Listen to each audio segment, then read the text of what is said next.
सचिन शिंदे आहे। माझ्या शाळेचे नाव मामासाहेब मोळ मेमोरियल स्कूल पिरंगुट आहे। या यंत्राचे नाव भुईमुगाच्या शेंगा तोडण्याचे यंत्र आहे। सार्थक याबद्दल आणखी माहिती सांगणार आहे। नमस्कार, मी सार्थक। ही समस्या निवडण्यामागचा हेतू हा आहे की आमच्या भागात शेती मजूर उपलब्ध नसतात।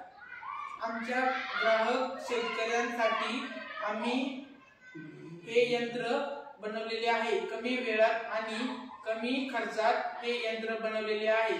या साहित्याचे नाव सांगणार आहे कृष्णा। नमस्कार, माझे नाव कृष्णा यादव। आम्ही ह्या प्रोजेक्टमध्ये वापरलेल्या वस्तू सांगणार आणि ह्या प्रोजेक्टमध्ये आम्ही काही इलेक्ट्रिक काही मोटर नाही वापरलेलो आहे। यामध्ये आम्ही एक जुनी सायकलच्या काही भाग वापरलेलो आहे। यामध्ये पॅडल, चॅनव्हील आणि एक चाका वापरलेलो आहे आणि बसायसाठी सीट लावलेलो आहे। ते साठीसाठी चॅन कव्हर लावलेलो आहे आणि जेव्हा आम्ही शेंगा तर टाकणार आणि पॅडल फिरवणार की शेंगा खाली पडणार, पोते लावले की पोतेमध्ये पडणार। धन्यवाद।